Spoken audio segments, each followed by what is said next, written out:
Assalamu alaikum тоғандар. Құдайым бұйырса сіздермен біз қайра эле китеп окуу, китеп конспект долбоорун улантабыз.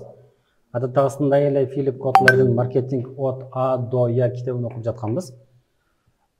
Маселе кандай тоғандар? Бир чети мен аябай сүйүндүргөн бир маселе бар. Бул деген биздин мекендештердин китепке кызыгуусу. Анткени азыр бул жакта мен силерге түз дагы көрсөтө алам. Айталы менин YouTube каналымдагы буга чейинки чыгарылган видеону карай турган болсок, как раз китеп конспект 1200 просмотр алган, 73 лайк алган. Өтө сонун, чындап мен аябай кубандым. Демейде мындай скучный бир видеонун бир 200-300 эле просмотр алат деп ойлоп жаткан, бирок 1000ден ашык просмотр алды. Биздин жаштар, биздин мекендештер китеп окууга кызыгып жатканда аябай кубандырат.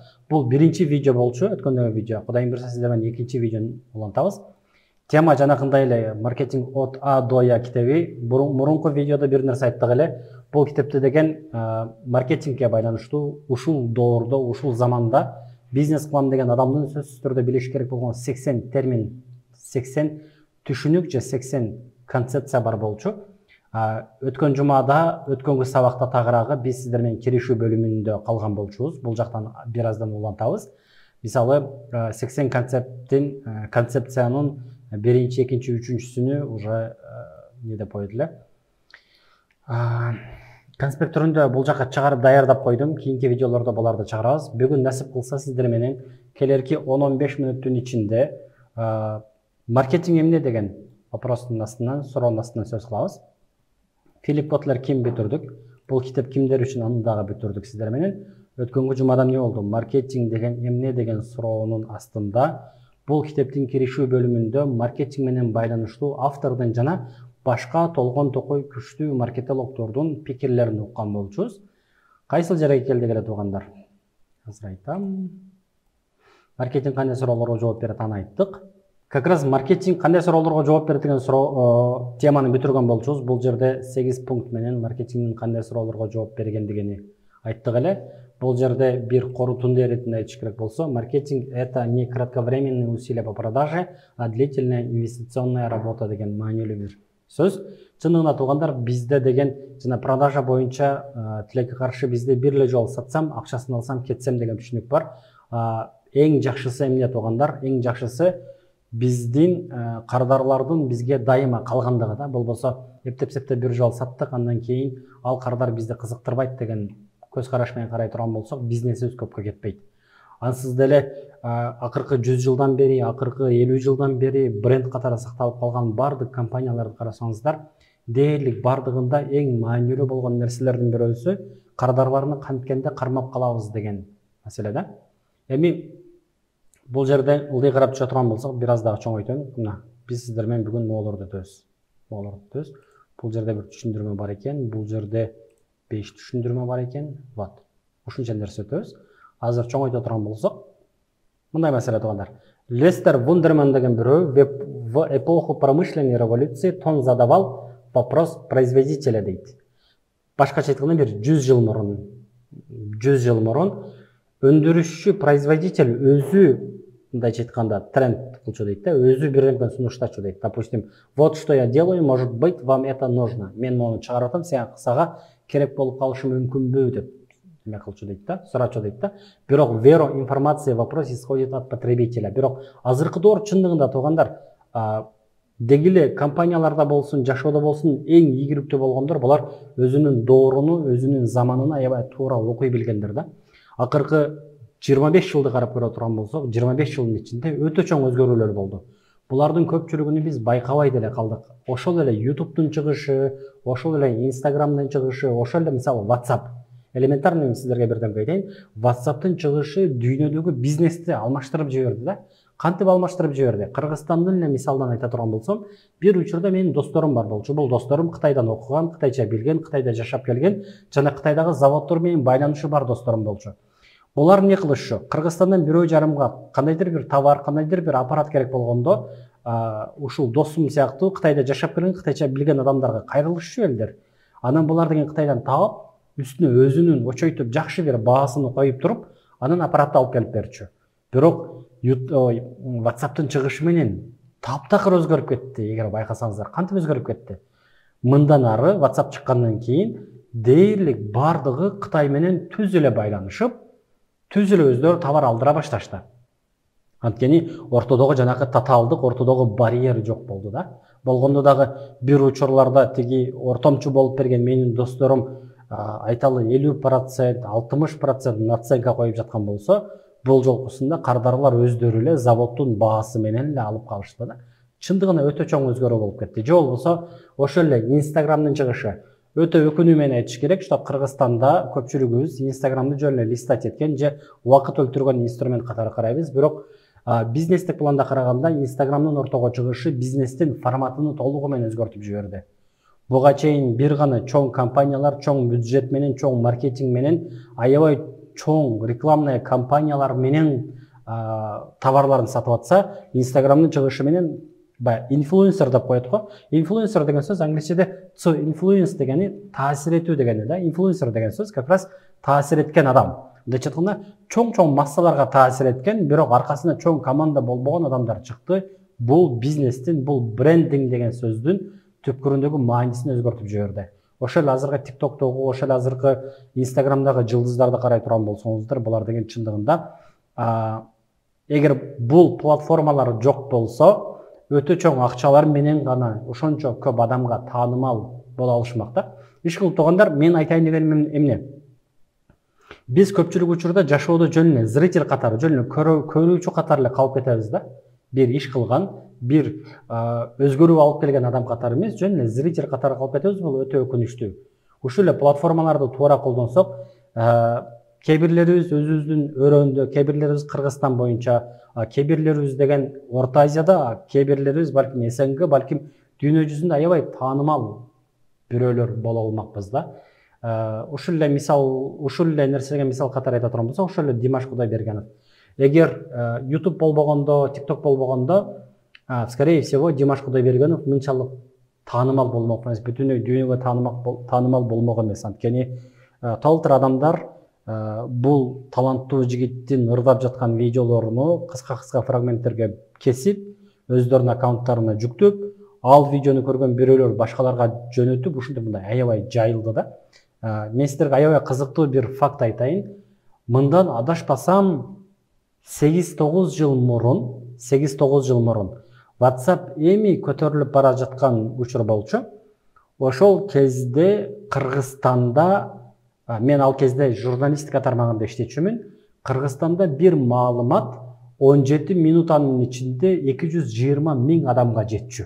WhatsApp'тын себепчилигинен 17 минутада бир маалымат 220 000 адамга жетчү. Бул анча-мынча телевидениенин, анча-мынча миллиондогон бюджеттер бөлүнгөн массалык маалымат каражаттарын кыла албагандыгын WhatsApp кылып атат. Неге? Бир кабар келди, сен бир группага кыргыттың. Группада 100 адам бар. 100 адамдан 5-өсү аны башка группага кыргытып, ушинтип бум деп жарылып кетти да. Ушул эле платформалар туугандар, биз өзүбүздүн бизнеске аябай жакшы колдонсок болот. Мындай балким буга чейин ойлонгон эмес болсоңуздар, чындыгында жакшы отуруп туруп, азыркы учурда TikToктон же Instagramдан сиздер көрүп жаткан адамдарды эле карап көрсөңүздөр, ошол адамдар деле ушул платформалардын колдонуп, чындыгында аябай чоң бир бизнес куруп алганын байкайсыз да. Ошол эле тиги мындай кылган бала бар эмес беле. Иш кылып, менин айтайын дегенди түшүндүңүздөр окшойт. Вот как раз жаңы доор таптакыр жаңы мүмкүнчүлүктөрдү алып келди, жаңы бизнестин форматтарын алып чыкты. Азыркы информация доорунда даже бул китеп качан жазылды? Мисалы дейли бул китеп деген 2019, бирок 2019-жылы бул китептин канчанчы басмасы? 10-чу изданиясы дейт. Бул китеп ушунчалык популярный, 10 жолу басылыптыр да. 2019-жылы 10-чу издания. Допустим дейли мунун биринчи изданиясы 2010-жылдары басылган болсо, менин азыркы айтып жаткан кээ бир маалыматтарым даже бул китеп чыкканда актуалдуу эмес болчу да. Итак эле бул кишинин маркетинг деген бир китеби бар. Маркетинг версия 1.0, маркетинг версия 2.0, ошентип маркетинг версия 5.0, 5.0 дегенге чейин барат. Ошол эле маркетинг версия 1.0 же 2.0догу кээ бир маалыматтар уже эскирип калды да.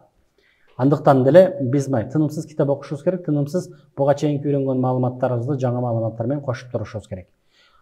Сөздөн, темадан өтө алыстап кетпей, ушуну түшүнүшүбүз керек. Азыркы жаңы доордо, мындай айтканда, вот что мне нужно, может быть, вы это сделаете. То есть потребитель өзү талап кое баштады да, мага могул керек, мага тиги керек. Неге? Анткени конкуренция күчөп кетти. Мурункудай производитель эмне чыгарса ошону алып калган жокпуз. Бул жолкусунда конкуренция күчтүү болгон үчүн биз мажбур кардарларга эмне керек болсо ошолорго переадаптация болгонго мажбур болуп калдык. Тилекке каршы бул нерселердин көпчүлүгү Кыргызстанда өтө көп түшүнүлө элек. Ошол эле толтура частный компанияларга барсаңыздар деле кызмат көрсөтүүсү, кардарларга болгон мамилеси же баягы жумуштун оптимизациясы тилекке каршы өтө начар. Бул бир чети тилекке каршы, бир чети тилекке жараша. Неге? Анткени Кыргызстандын шарттарында жаңы бизнес куруп жаткан болсоңуздар, сонун рынок аябай сырой. Рынокто толтура бош жаткан жерлер бар. Рынокто толтура сиздердин конкуренттериңиздер кыла элек болгон нерселер бар. Буларды кылып Кыргызстандан бат эле көтөрүлүп кетсе болот деген нерсе. Кийинки алган заметкамды окуй турган болсак, багандар, маркетингдин максат сен кардарларыңды ушунчалык жакшы тааны, алардын көйгөйлөрүн ушунчалык жакшы чечип бер, продажага муктаждык калбасын деген нерсе дейт да. Өтө сонун нерсе туугандар. Бизде эң көп проблема не? Продажа. Бирок маркетингди аябай жакшы түшүнсөк, кардарларыбызды аябай жакшы таанысак, алардын проблемаларын чечип бере турган эң жакшы продуктусун алсак, ансыз деле продажа өзү менен өзү болуп кетет деген нерсе туугандар. Анан бул жерде кыстырма иретинде дагы бир нерсе айтайын. Китепте айтылган сөздөр менен жашоодо башкача болот деп өзүбүздү алдай бербешибиз керек да. Анткени бул Кыргызстандагы эң чоң көйгөйлөрдүн бирөөсү. Окуганын кереги жок. Окубагандар деле болуп кетип атпайбы? Мектепте отличник болуп окугандар азыр эптеп эле иштеп жүрөт, а мектепте двоечник болгондор, троечник болгондор азыр болуп кеткен деген бир түшүнүк бар го. Жалпы жонунан статистиканы алганда туугандар, баары бир деле окугандар окубагандардын астында. Андыктан өзүңүздөрдүн жалкоолугуңуздарды, китеп окуңуздар келбегендигини, мээңиздерди колдонууңуздар келбегенди, окубагандар окугандардан ийгиликтүүрөөк деп алдагандын кереги жок туугандар. Статистика ошондой. Дүйнөдөгү чоң компаниялардын башындагылардын 99,9% окугандар. Кандай дейин? Кыргызстандагы аттуу баштуу жакшы компаниялардын дээрлик башындагылар булар деген окугандар. Окубай туруп болуп кеткендердин көпчүлүгү Кыргызстанда иштин ачыкчасы булар деген базардан соода кылып болуп кеткендер да. Дагы бир мындай нерсе бар. Албетте бул темага өзүнчө чоң бир видео тартса болот. Эске алыш керек болгон маселе бар. Окуган адамдын жете турган чеги, окубаган адамдын жете турган чегинен бир топ жогору. Ансыз деле эгер сиздер бир компания куруп жаткан болсоңуздар, бренд куруп жаткан болсоңуздар, могул нерсени чөткө түшүнүңүздөр да. Сиздердин компанияңыздардын жете турган туу чокусу сиздердин билимиңиздердин, сиздердин кругозоруңуздардын жете турган туу чокусу менен түздөн түз байланыштуу. Дүйнөдө эч бир компаниянын ээсинен дагы компаниянын өзү жогору чыгып кеткен учур болгон эмес деп айтса болот туугандар. Вот, дальше бул жактан уландап турган болсок, дагы мен кызыктуу бир нерсе айтайын туугандар. Менин бир таанышым, узактан бир таанышым Америкага барып, Гарвардта 3 ай курс окуду да. Бул 3 айлык курска $40,000 төлөдү. 3 айга 40,000 болгондо, айына орто эсеп менен $13,000 төлөдү. 3 айлык интенсивдүү бизнес школада бизнес окуп келди. Бул жака келип айтып берип отуруп мен деп атат да, дүйнө боюнча 100 адам барды дейт. Ошол 100 адамдын 80-и өзүнүн жеке самолету менен барды дейт да. Бизге окшогон 20-сы эле карапайым калк. Эми карапайым калк деген бул өзү деле чоң бизнесмен. Бир 20 чактысы эле обычный самолет менен барды, калгандары жеке самолеттер менен келди. Анан $40,000 төлөгөнүмө мен такыр өкүнбөйм дейт. Анткени биздин түшүбүзгө кирбеген нерселерди Америка 200 жыл мурун китептештирип жазып коюптур дейт да. Эми биз канчалык окугандын кереги жок деп колубузду төшүбүзгө каккан менен туугандар. Статистика башканы айтып атпайбы? Өнүккөн өлкөлөрдү карайлы, өнүкпөгөн өлкөлөрдү карайлы. Кимиси окуган, кимиси окумаган. Конечно, өнүккөндөр, окугандар, өнүкпөй калгандар же бир деңгээлден жогору көтөрүлбөй калгандар, булар окуган эместер. Так что туугандар, Курандын биринчи буйругу оку деп атса, значит биз окубай жатсак, бул бир сабатсыздык. Ал эми окугандын кереги жок деп жатсак, Бул деген двойной сабатсыздык туугандар. Окугандын кереги жок экендигини башкаларга пропаганда кылып жатсак, бул деген тройной сабатсыздык. Питер Друкер: цель маркетинга сделать сбыт лишним дейт. Туугандар, мына маселе сөздү кубат дегендей демейди, китепти кубат да. Китеп окуп жатканда ушуну өзүбүзгө мындай неме кылып калышыбыз керек. Өзүбүзгө ушуну бир адат кылып алышыбыз керек. Мисалы, Стив Джобстун эң сонун, то есть Стив Джобстун эң белгилүү фразаларын бирөөсү оставайтесь голодными, да? Ач калгыла дейт да. Бирок кээ бирлер ушуну курсаңар ач калгыла деп түшүнүп аткандагы бул туура эмес, же кошулбайм деп айтышат экен. Бирок Стив Джобстун бул айткан сөзү чын-чынына келгенде курсаңар ач калсын эмес. Жаңы нерселерди үйрөнгөнгө, жаңы нерселерди ачканга дайыма ач болгула дейт да. Дайыма жаңы маалыматтарды, жаңы жөндөмдүүлүктөрдү үйрөнгүлө жана жаңы нерселерди үйрөнгөнгө эч качан тойбогула. Ошондо силер жаңы бир чоң жаңылыктарды алып келесиңер. Ушундай романтиктер дүйнөнү курат деген мааниде дайыма ач калгыла дейт. Мисалы, китеп окуп жатканда дагы айтылган маалыматтардын ичинен маалымат алып чыгып, бир жерде бир адамдын аты өткөн болсо, бир жерде бир китептин аталышы өткөн болсо, ошолорду сөзсүз түрдө алып чыгып туруп, анан дальше ушул адам ким болду экен, ушул китеп не болду экен деп туруп булап кете беришибиз керек. Булардын баарын окуп кете берсек, бир жерден кимде чоң бир картина пайда болот да. Мисалы, Питер Друкер деген киши маркетингде аябай таанымал кишилерден. Кандай эле эволюция дегенде Чарльз Дарвин дейбиз, же болбосо экономика дегенде Адам Смит дейбиз, ошол сыяктуу эле маркетинг дегенде өзгөчө азыркы доордо биз деген Филип Котлер же Питер Друкерлерди эстешибиз керек. Бул киши эмне деп атат? Маркетингдин эң чоң максаты сбыт кылганды, бир жерге товарды сатканды керексиз кылыш керек дейт. Бул могу жогоруда айтылган эле нерсе. Ушунчалык кардараларына туура мамиле кыл, алардын көйгөйлөрүн ушунчалык жакшы түшүн, продажага муктаждык калбасын деген сөздүн башкачараак айтылгандыгы. Маркетинг — это способность попасть в яблочко, угадывая нужды покупателей. Тоже ошол эле нерсе. Точно уруш керек, что муктаждык точно чечилиш керек дагы, товар өзүнөн өзү сатылып кетиш керек. Же товар, же кызмат, айырмасы жок. Автор, то есть Филип Котлер, маркетингди кантип түшүндүрөт? Бул жерде узун бир параграф жазыптыр. Мен ошол айтылган параграфты мындай подпункттарга бөлүп туруп, сиздер менен талкуулаганга оңой болсун деп койдум. Мисалы, Филип Котлер не дейт? Искусство и наука выбора целевых рынков. Биринчи максат, даже буга биз неме коюп кетсек болот. Биринчиси бул эмне? Искусство и наука выбора целевых рынков. То есть биз туура аудиторияны тандай билишибиз керек. Любой товар любой аудиторияга эмес. И так эле маркетингде эгерде силердин товарыңар баар үчүн болсо, демек силердин товарыңар эч ким үчүн деген бир сөз бар. Бул аябай маанилүү принциптерден. Так что биринчи туура аудитория тандай билишибиз керек. Экинчиси деген ушул аудиторияны өзүбүзгө көңүл бура билишибиз керек, көңүлдөрүнө бура билишибиз керек жана кармап калганды үйрөнүшүбүз керек. Үчүнчүсүнде развитие клиентской базы посредством создания высочайшей ценности для потребителя дейт. Бул үчүнчүсү. То есть кардарларыбыз бизден бир баалуулук ала турган түшүнүш керек, ошол учурда биз менен калыш керек да. Төртүнчүсү туугандар, бул деген распространение информации о ней. О ней деген бул товар жөнүндө же кызмат жөнүндө бир товар жеткире билишибиз керек. Идеалдуу товарыбыз болушу мүмкүн, аябай кымбат баалуу товарыбыз болушу мүмкүн. Бирок кардарлардын элдин менен кабары жок болсо, анда бул товардан пайда жок деген сөз. Өткөн видеодо дагы айткан бир сөзүм бар туугандар. Азыркы учурда дүйнөдө сатылып жаткан товарлардын, аябай жакшы сатылып жаткан товарлар, булар деген дүйнөдөгү эң сапаттуу болгон товарлар эмес.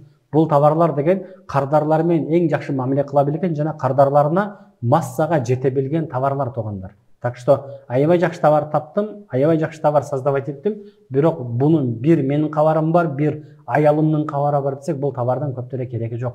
Көбүрөөк адамга жете билишибиз керек жана акыркысы туугандар, мүмкүн болушунча көп адамга жеттик, кабардар кылдык. Алар алгысы келгенде бул товарды өз убагында бул кардарыбызга жеткире билишибиз керек.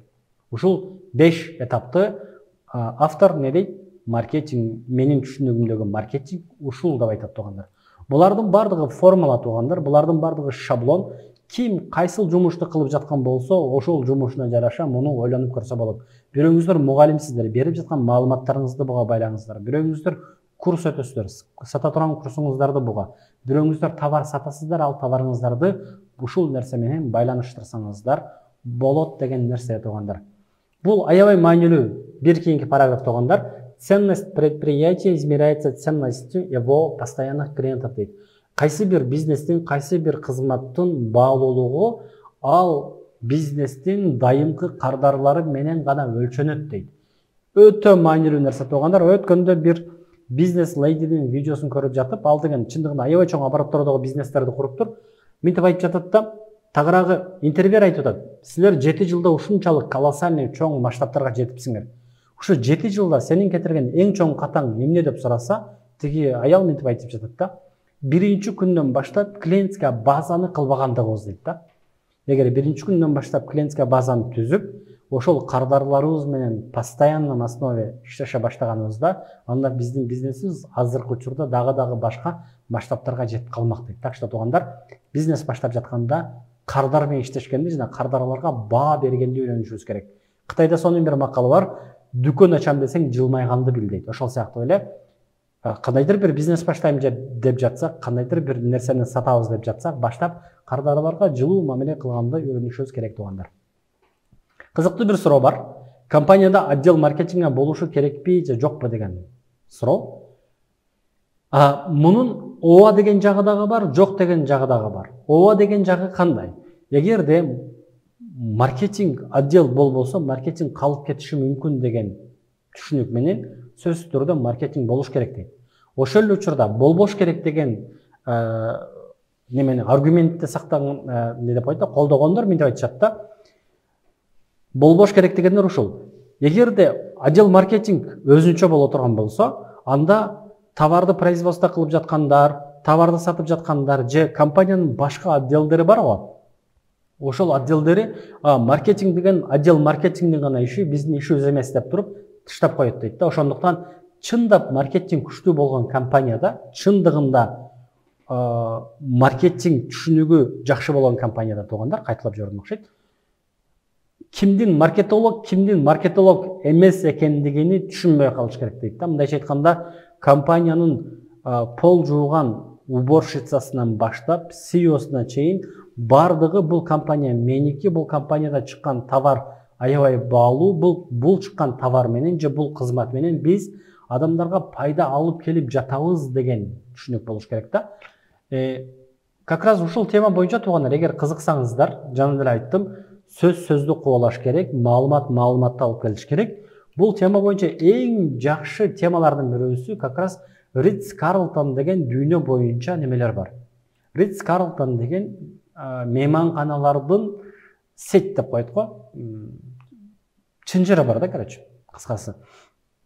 Бүтүн дүйнө боюнча бул Ritz Carlton'дун эң чоң өзгөчөлүгү кардарларына аябай жакшы мамиле кылгандыгында. Маркетингдин аябай күчтүү болгондугунда, башкача айтканда. Ошондуктан өзүңүздөр деле жок дегенде YouTube'га кирип Ritz Carlton жана анын кызмат көрсөтүүсү деген сыяктуу темаларда видеолорду карап көрсөңүздөр, балким ал жактан оюңуздарга келбеген бирок вау деп турган маалыматтар чыгып калышы мүмкүн да. Мисалы Ritz Carlton не дейт, бул жерде бир гана шаарлар экен, обслуживание деп айта турган болсок, обслуживание деп айта турган болсок, мен жагат экен. Мына, самая высокая гостиница люкс класса Ritz Carlton, Москва, бла-бла-бла. Иш кылып тургандар, бул жагына сиздерге шпаргалка түрүндө калтырайын. Ritz Carlton мейманканасынын маркетинг түшүнүгүнү карап көрсөңүздөр, ал жерде көчө шыпырган же бакчаны шыпырган дворниктен баштап эң жогору жагындагы эң күчтүү CEOлоруна чейин бардыгы кардар, бардыгы маркетинг түшүнүгү аябай жакшы болгон бир команда да. Ушундай команда түзө билсек, иншаллах жылдар бою, 10 жылдар бою балким биздин неберелерибизге, чеберелерибизге кала турганчалык чоң компанияларды курсак болот буюрса. Бул тема итагыра 25 мүнөткө жакындап баратат туугандар. Эгерде компаниянын башындагы адамдар маркетингдин маанилүүлүгүнө ишенбесе, анда ал компанияга эң күчтүү маркетологдорду алып келип койгондон деле көп пайдасы тийбеши мүмкүн дейт. Чындыгында өтө маанилүү сөз туугандар. Маркетинг эң баштап компанияны түзүп жаткан адамда болуш керек. Ошол эле немени карап көрсөк, Wildberries боюнча Бакальчукту карап көрсөк, Бакальчук деле эч качан компаниядан доля сатпайт экен, тагыраагы инвестиция албайт экен, же карыз же кредит кылат экен да. Албетте бизге кредит туура эмес, бирок логикасын түшүнүшүңүздөр үчүн айтып жатам. Бул аял эч качан компаниядан доля сатпайт экен, тагыраагы компанияга инвестор тартпайт экен. Неге? Анткени инвестор акча берген сайын компаниянын долясын ала баштайт, долясын алган сайын өзүнүн пикирлерини, өзүнүн компания түшүнүктөрүнү киргизе баштайт. Бирок менчелик Wildberries'ти түшүнгөн эч ким жок, менчелик Wildberries'ке күйгөн адам жок деп туруп, анан эмне кылат экен? Ошого жараша финансовый жактарын, ошого жараша башкаларына кылат экен да. Бул жерде, конечно, дискуссияга ачык тема. Азыр бирөөңүздөр баштайсыздар, Wildberries'тин кызмат көрсөтүүсүн көрүп атпайбызбы тигиби деп. Бирок логикасын түшүнүңүздөр туугандар. Менин айтайын дегеним, Бакальчук компаниянын башындагы адам катары өзүнүн душасын берип атат да, грубо говоря. Ушунчалык жан дили менен иштеп жатат. Ушул сыяктуу эле туугандар, эгерде арабыздан кимдир бирөө компания курабыз десек, баштап өзүбүз бул компанияга жан дилибиз менен аракет кылып, бул компанияны өзүбүздүн балабыз сыяктуу карашыбыз керек да. Ошондо гана бул компания Кудайым буйрса бара-бара чоңоёт. Жалпы жонунан ушул туугандар, ушунча маркетингге кириш деген теманы биз 2 видео кылып тарттык. Кудайым буйрса сиздерге дагы пайдалуу болот деген ойдомун. Бул видеолор тартып жатканда менин негизги максатым өзүмө конспект түрүндө видеолор тартып кое берейин. Башкаларга кызыктуу болсо башкалар да көрөт деген ой болчу. Үмүт кылам, бирөөлөргө дагы пайдасы тийип атат. Китеп боюнча пикирлер болсо сөз жазыңыздар туугандар. Азырынча ушинтип баштап турсак, бара-бара балким социалдык тармактарды колдонуп, мындай группа менен деле китеп окугандын варианттарын ойлонуштурабыз, иш кылып аны дагы бышырсак болот. Пока ушуну менен биз деген Филипп Котлер ким, китеп кимдер үчүн жана маркетинг эмне деген теманы бүтүрдүк. Кийинки видеолордон баштап бул китепте айтылган 80 концепцияны өтөбүз. Булар актив, компаниянын активдери, аутсорсинг, бренд деп туруп, 1, 2, 3, 4 болду, ошондон 80ге чейин барат. Ар биринин кебирлеринин узун-узун, мисалы ушул эле бренд маселеси аябай чоң тема. Муну охо өтөбүз, мына карабайсыздарбы? Ушунча тема бар. Бренд темасын аябай чоң өтөбүз, кээ бир темаларды кыскараак өтөбүз. Эмне болгондо ар бири боюнча кыска-нуска маалыматтарды беребиз. Пайдалуу болот, каналга катталыңыздар, видеону группаларга бөлүшүп койсоңуздар аябай кубанычта болом. Кийинки видеолордон көрүшкөнчө аман болуңуздар.